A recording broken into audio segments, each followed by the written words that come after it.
नमस्कार दोस्तों। कहानियों की श्रृंखला में आज सुनेंगे हिंदी साहित्य जगत की लोकप्रिय कथाकार पुष्पा सक्सेना जी की कहानी एक पाखी अकेला। तो आइए सुनते हैं कहानी। ड्राइंग रूम के सज्जित कक्ष में एक ओर रखे एक्वेरियम में बस एक नन्ही सी लाल मछली तैर रही थी। व्याकुल कंठ से नंदिता ने मुड़कर गृह स्वामी सोमेश दत्त से कहा था, अकेली कितना छटपटा रही है ये मछली सोमूदा, कुछ और मछलियां डाल दीजिए ना इसके साथ। गंभीर स्वर में अन्यमनस्क सोमेश दत्त बोले, हाँ कुछ और मछलियां डालनी ही होंगी। सचमुच ये अकेलापन महसूस करती होगी, मेरा ध्यान ही नहीं गया था। नंदिता के चले जाने के बाद खिड़की के सीखचे पकड़े सोमेश दत्त सोचने लगे, क्या इस घर में बस ये मछली ही अकेली छटपटाती है? सच तो यह है, पत्नी के साथ रहते भी सोमेश दत्त कितने अकेले हैं। वर्षों पहले सोमेश का अकेला जीवन कितना पूर्ण था। गांव के निकटवर्ती कॉलेज से प्रथम श्रेणी में बीएससी परीक्षा उत्तीर्ण करने के बाद जब सोमेश इलाहाबाद विश्वविद्यालय से एमएससी करने आने लगे तो माँ ने इलाहाबाद में रह रही अपनी एक सखी का पता दे दिया था। कभी सोमेश की माँ और वह घनिष्ठ सहेलियां हुआ करती थीं। लूकरगंज के बताए उस घर के पते पर पहुंच सोमेश एक पल असमंजस में खड़ा रह गया। इतनी बड़ी हवेली नुमा घर में कहाँ किसे पुकारूं? किस मुश्किल में माँ ने डाल दिया। तभी एक लड़की जोरों से हंसती हुई बाहर आ गई थी। पीछे से कोई स्वर उसे पुकार रहा था। सोमेश को भौचक खड़ा देख वह लड़की एकदम अकड़कर बोली, ए मिस्टर, कहाँ से आ रहे हैं? किससे मिलना है? कहीं चोरी वोरी का इरादा तो नहीं है? उसे ऊपर से नीचे तक देख जैसे पूर्ण आश्वस्त हो बोली थी, नहीं चोर तो नहीं लगते, हाँ गंवई गांव के नमूने जरूर दिखाई देते हो। लज्जा अपमान से सोमेश का मुख लाल हो उठा था। हाथ के झोले को पीछे कर जबरन मुस्कान ला कहा था, नमूना तो आदमी का हूं। क्या मिसेज माया मित्रा यहीं रहती हैं? ओह, तो आप मम्मी के पास आए हैं, वंडरफुल। माँ, तुम्हारे कोई मेहमान आए हैं, संभालो इन्हें। द्रुत गति से वह लड़की दूसरी दिशा में चली गई। अंदर से एक प्रौढ़ा ने बाहर आ सोमेश को देख स्नेह से पूछा, कौन हो भाई, कहाँ से आ रहे हो? प्रत्युत्तर में हाथ जोड़ नमस्कार कर सोमेश जैसे ही चरण स्पर्श करने को झुका, स्नेह से उसे उठा आशीष दे प्रौढ़ा एकदम खिल गई। अरे, तुम कृष्णा के बेटे सोमेश हो ना? सोमेश ने आश्चर्य से जैसे ही स्वीकृति सूचक सिर हिलाया, माया मित्रा प्रसन्नता से विभोर हो पुकारने लगी, अरे सपना, जरा देख तो सही कौन आया है। कई आवाजों के बाद वही लड़की धृष्ट मुस्कान के साथ आ खड़ी हुई। स्नेह से प्रौढ़ा ने कहा, देख ये तेरे सोमेश दादा हैं, समझी? चल जल्दी से हाथ मुंह धुला, नाश्ता लगा। कब चले थे बेटे? ओह, तो यही है कृष्णा मौसी के अति कुशाग्र बुद्धि सुपुत्र। वैसे मिल चुकी हूँ, आइए। सोमेश को घर के भीतर आने को आमंत्रित करती सपना एकदम साम्राज्ञी की तरह सिर उठाए अंदर चल दी।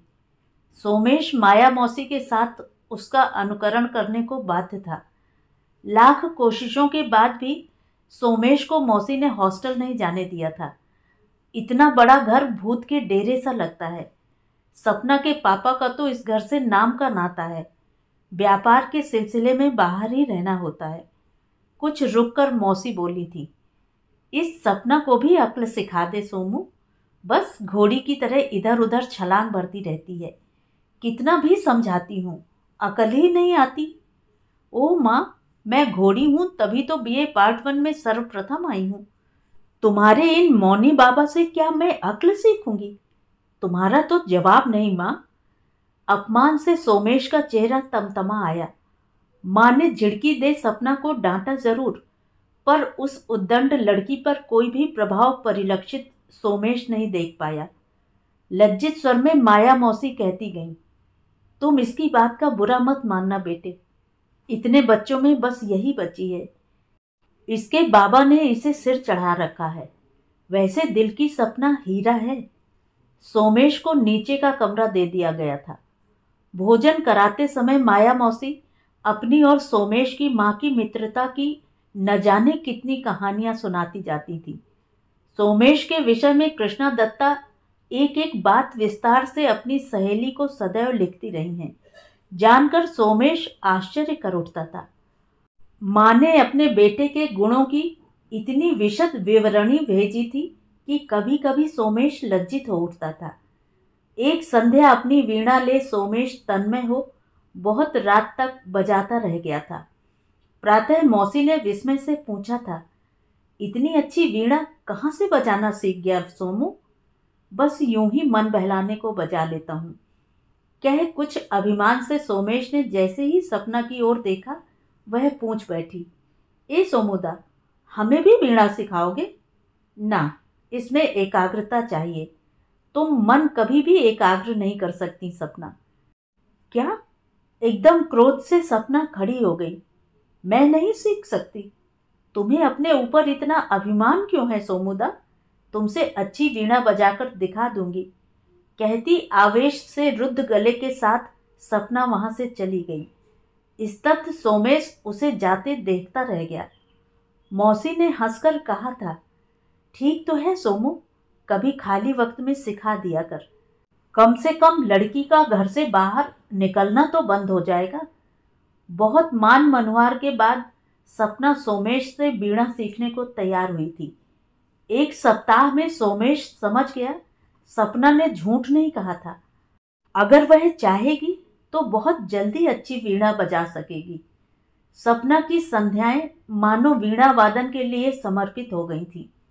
जिस एकाग्रता से वह वीणा बजाना सीखती, सोमेश विस्मित रह जाता। माया मौसी सोमेश का विस्मय देख बोली थी, इस लड़की का स्वभाव ही ऐसा है सोमू। कभी एकदम अल्हड़ बच्ची बन जाती है तो कभी छोटी सी बात इस गंभीरता से लेती है कि इसके पापा तक डर जाते हैं। सच कहूँ सोमू, इसके जिद्दी स्वभाव से मैं न जाने क्यों बहुत डरती हूँ। सोमेश की वीणा सुनती तन्मय सपना मानो कहीं दूर खो जाती थी। वीणा वादन रुकते ही जैसे तंद्रा से अचानक जगाई गई सपना चौंक उठती थी। एक जोड़ी आंखें मुक्त विस्मय से परिपूर्ण सोमेश पर निबद्ध रह जाती थी। माया मौसी को किसी विवाह में बनारस जाना था। सोमेश के भोजन की व्यवस्था का भार सपना को सौंपते मौसी आश्वस्त नहीं हो रही थी।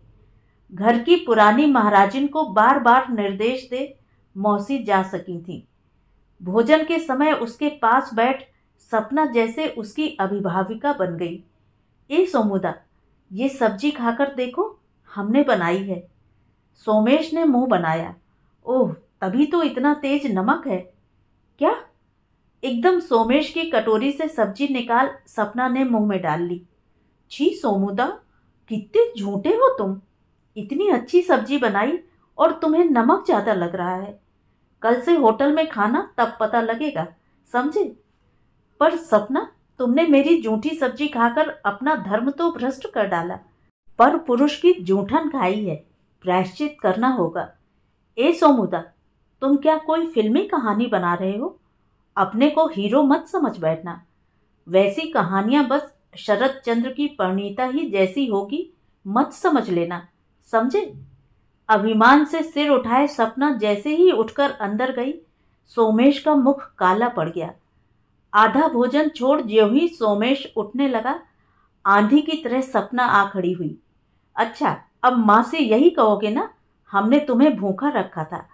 अगर पूरा खाना नहीं खाया तो 2 दिन तक अन्न ग्रहण नहीं करेंगे। हमारी जिद के आगे माँ भी हार जाती हैं, समझे? विवश सोमेश फिर खाने बैठ गया, पर जैसे भोजन का स्वाद एकदम कड़वा हो उठा था। पूरी रात सोमेश सो नहीं सका था। न जाने क्यों मन बहुत व्याकुल था। क्या वह सचमुच कोई कहानी रचने लगा था? नहीं नहीं, मन को बार बार झटका दे उस जाड़े की रात में बिना ऊनी कपड़ों के निरर्थक बाग में देर तक घूमता रह गया था। सुबह सोमेश को तेज बुखार में पा सपना कितनी व्यग्र हो उठी थी। घर के डॉक्टर ने आज जब निमोनिया की शंका व्यक्त की तो सपना का चेहरा सफेद पड़ गया था। अनुनयपूर्ण स्वर में सपना मानो डॉक्टर के समक्ष गिड़गिड़ा उठी थी। कोई भय तो नहीं है ना डॉक्टर अंकल? आप यहीं रह जाइए ना। हंसकर डॉक्टर ने स्नेह से कहा था। नहीं पगली, कोई भय नहीं। कहो तो मैं एक नर्स भेज दूं। नहीं नहीं अंकल, हम सब देख लेंगे, बस आप आते रहिएगा। कल तो माँ भी आ रही हैं। जिस तन्मयता से सपना सोमेश की परिचर्या में जुट गई कि देखकर आश्चर्य होता था। वह मस्त सपना मानो कहीं खो गई थी। बुखार नॉर्मल होने के बाद माँ ने साहस से कहा था, ले सपना, तेरी तपस्या पूर्ण हो गई। तेरा सोमुदा अब एकदम ठीक है। मंदिर में भगवान के चरणों में शीश धर सपना ने न जाने क्या मौन प्रार्थना की थी। घर आकर पूरे घर में स्वयं प्रसाद बांटा था। सोमेश हल्के से मुस्कुरा भर दिया था, पर सपना का वह पागलपन उसे कितना अच्छा लगा था। सपना के कॉलेज में वार्षिकोत्सव था। सपना की सब सहेलियों का अनुरोध था सोमेश दत्त का वीणा वादन उस दिन अवश्य हो। सोमेश से बिना पूछे सपना ने स्वीकृति भी दे डाली थी। सोमेश के संकोच पर सपना बच्चों की तरह फुसलाती गई। अरे सोमुदा, हम तो रहेंगे वहां, मजाल है कोई लड़की छेड़ दे तुम्हें। फिर तुरंत मनहार करती कहती गई, ए सोमुदा, देखो हमारी इज्जत का सवाल है। नहीं बजाओगे तो प्रिंसिपल क्या कहेंगी हमारी। सपना अपने कॉलेज के लिए इतना भी नहीं कर पाई। नियत दिन सोमेश को वीणा वादन के लिए जाना ही पड़ा था। वीणा वादन के पूर्व ही छात्राओं की जोरदार तालियों की गूंज से सोमेश का हृदय धड़क उठा था। वीणा वादन अत्यंत सफल रहा। वीणा को हाथ में ले सोमेश मंच से नीचे उतर रहा था। एक शोक आवाज उभरी थी, ए सपना, ले संभाल अपने वीणा वादक को, कहीं किसी की नजर न लग जाए। दूसरी आवाज उभरी, हाय काश हमें भी कोई इतना चाहता। लगता है वीणा बजाते भी सपना को याद कर रहे थे। क्या दर्द उभरा है स्वरों में। कितनी लकी है सपना, जो धुन कही बजा दी। सपना का ही तो अनुरोध था इस धुन के लिए।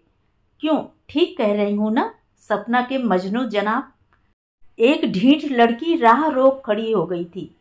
कभी हम पर भी नजर डालिए हुजूर। लज्जा से सोमेश मुंह भी ऊपर न कर सका। कॉलेज से बाहर आते ही मन का सारा आक्रोश ज्वालामुखी की तरह बह निकला। बिना रुके पूरे रास्ते अनाप शनाप न जाने क्या क्या सपना को सुनाता गया था। अभी भी उसे याद है, वह बरस पड़ा था। शर्म नहीं आती? इतनी बकवास सुनकर भी हंसती रही। तुम तो किसी कहानी की नायिका नहीं हो, फिर ये क्या था?